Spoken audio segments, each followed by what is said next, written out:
Assalamualaikum warahmatullahi wabarakatuh. Alhamdulillah, salatu wassalamu ala rasulillah wa ala alihi wa sahbihi wa mawalah.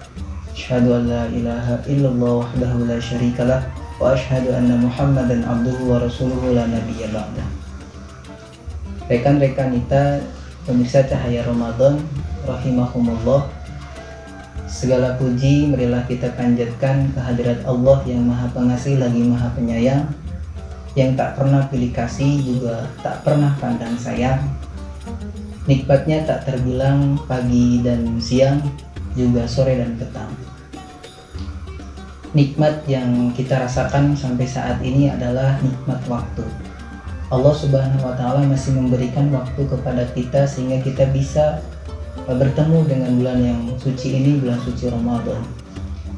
Meskipun kita dihadapkan pada pandemi COVID-19 yang menyebabkan segala aktivitas kita di rumah, baik ibadah, bekerja, belajar, sekolah, kuliah, itu dilaksanakan di rumah.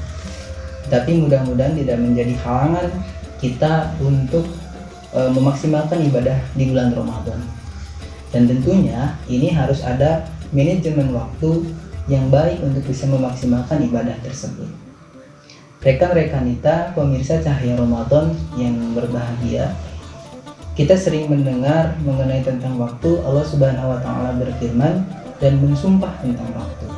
Salah satunya wal asri, demi masa secara umum.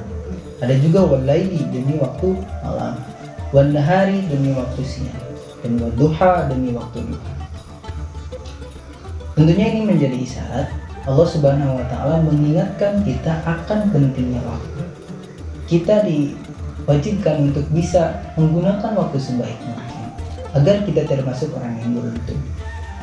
Tapi jika kita tidak bisa menggunakan waktu dengan baik, maka siap-siaplah kita akan menjadi orang yang sangat merugi. Sebagaimana pepatah Arab yang sangat populer mengenai tentang waktu. Al-waktu kasayf. Waktu itu bagaikan pedang. Fa'ilam taqta'ahu qata'aka. Jika engkau tidak memotongkannya, maka ia akan memotongmu. Rekan-rekan kita, pemirsa Cahaya Ramadan yang berbahagia, sebagai orang yang beriman, kita diwajibkan melaksanakan puasa 1 bulan penuh di bulan Ramadan ini. Dari mulai terbit fajar sampai terbenamnya matahari, kita wajib untuk menahan lapar dan dahaga, dan juga kita dilatih untuk bisa mengendalikan hawa nafsu kita untuk tidak melaksanakan sesuatu hal yang dilarang oleh agama, dan itu dilakukan sepanjang terbit fajar sampai terbenamnya matahari. Sebagai warga Indonesia, kita sering melaksanakan puasa sekitar 13 jam, kurang lebih 13 jam. Pertanyaannya, apakah yang bisa kita lakukan selama 13 jam? Di era sekarang, menggunakan waktu itu sangatlah banyak, mudah sekali dan sangat banyak kegiatan. Kemajuan teknologi yang serba mudah diakses, seperti ingin menonton film, bisa mengakses YouTube, bisa mengakses film-film seperti drama Korea, terus bermedia sosial dengan mudah, bermain game online, dan itu akan mudah sekali untuk menghabiskan waktu. Pertanyaannya, apakah hal tersebut bisa bermanfaat dan bisa menjadi nilai ibadah? Silahkan jawab masing-masing. Perlu diketahui bahwa bulan suci Ramadan ini mempunyai banyak sekali keutamaan. Salah satunya, Rasulullah SAW bersabda, "Man qoma Ramadan imanan wahtisaban ghufira lahu ma taqaddama min dhanbi." Barang siapa yang melaksanakan puasa dengan penuh iman dan mengharapkan pahala dari Allah, maka ia akan diampuni dosanya yang telah lalu. Begitu banyak keutamaan di bulan Ramadan sebenarnya. Marilah kita mencoba berlomba-lomba meraih keutamaan tersebut dengan menggunakan waktu di bulan Ramadan ini dengan sangat baik. Tentunya itu harus dimanage dengan baik. Rekan-rekan kita, pemirsa Cahaya Ramadan yang berbahagia, memanage waktu kuncinya terletak pada seberapa kuat tekad kita untuk melawan rasa malas. Bagaimana kita bisa mengubahnya menjadi energi yang positif, bisa merubah pikiran dan hati kita untuk memaksimalkan ibadah di bulan Ramadan ini.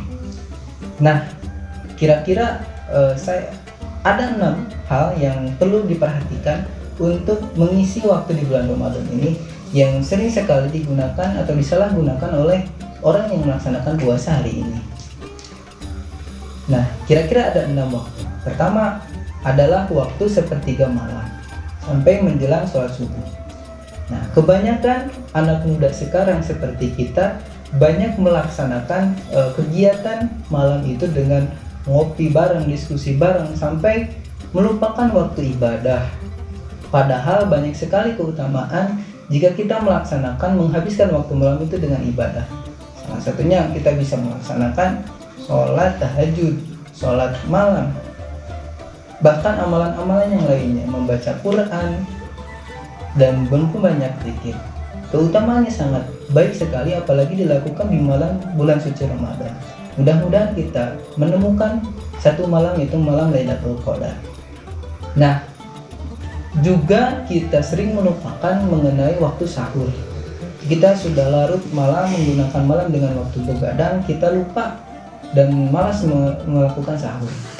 Nah, padahal di waktu sahur ini merupakan tempatnya berkah. Rasulullah pernah mengatakan as-sahurul barokah. Di waktu sahur itu mengandung keberkahan. Maka itu menjadi isyarat bagi kita untuk senantiasa mengamalkan atau melaksanakan sahur agar kita mendapatkan keberkahan dari waktu sahur tersebut. Yang selanjutnya adalah waktu setelah sholat subuh dan menjelang terbitnya matahari. Nah, di sini kebanyakan orang yang melaksanakan puasa setelah sholat subuh itu tidur kembali karena sudah kenyang melakukan sahur dan ya tentunya pasti mengantuk.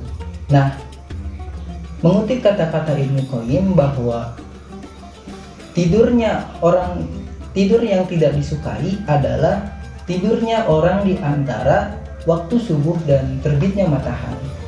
Nah, maka dari itu marilah kita usahakan setelah sholat subuh untuk tidak tidur kembali.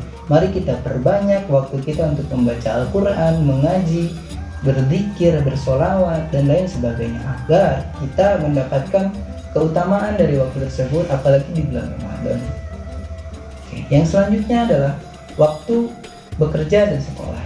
Nah, waktu bekerja dan sekolah di bulan Ramadan memang tidak diliburkan, sekolah, bekerja, tetapi sekali lagi hari ini kita dihadapkan pada pandemi, jadi kita dihimbau untuk di rumah saja. Maka kita mempunyai kesempatan lebih untuk bisa menggunakan sela-sela waktu bekerja, sela-sela waktu belajar untuk digunakan sebagai waktu ibadah. Jadi kita mengamalkan berjamaah dengan keluarga, dengan sanak saudara, itu bisa menjadi keuntungan bagi kita di bulan Ramadan ini. Nah, yang selanjutnya adalah waktu bermedia sosial. Memang media sosial hari ini tidak bisa lepas dari genggaman kita. Kita perlu untuk mengatur waktu tersebut. Maka di bulan Ramadan ini bijaklah dalam menggunakan media sosial. Kita dilarang mengupload sesuatu hal yang tidak bermanfaat, berbau hoak atau berita bohong. Itu tahanlah, jangan kita share-share seperti itu. Membuat konten ataupun melihat konten, usahakan konten-konten yang bermanfaat agar apa yang kita tonton, apa yang kita share itu bisa bermanfaat dan tidak mengurangi pahala puasa kita. Terus yang selanjutnya adalah waktu menjelang maghrib. Waktu ini memang ditunggu-tunggu oleh orang yang melakukan puasa karena sebentar lagi ya kan menuju kemerdekaannya untuk bisa melakukan berbuka puasa. Nah, tetapi kebanyakan orang salah menggunakan waktu tersebut. Ada yang digunakan dengan istilah ngabuburit dengan sesuatu hal yang tidak baik, seperti jalan-jalan dengan teman-teman, apalagi sambil meminum kolak atau meminum sirup. Itu tidak diharapkan sekali. Nah, alangkah baiknya di waktu ini kita gunakan dengan sesuatu hal yang baik juga. Kita bisa menonton ceramah seperti di LPP Ibnu Kabupaten Tasikmalaya, sering ada ceramah atau khutbah itu bisa digunakan karena itu suatu konten yang baik. Terus yang selanjutnya adalah menggunakan waktu tarawih. Nah, kesempatan tarawih ini merupakan kesempatan yang hanya ada di bulan Ramadan, maka maksimalkanlah tarawih untuk mendapatkan fadilah atau keutamaan melaksanakan sholat tarawih. Nah, jangan kita meninggalkan karena sunnah gitu hukumnya, tetapi kita usahakanlah untuk mendapatkan keutamaan sholat tarawih.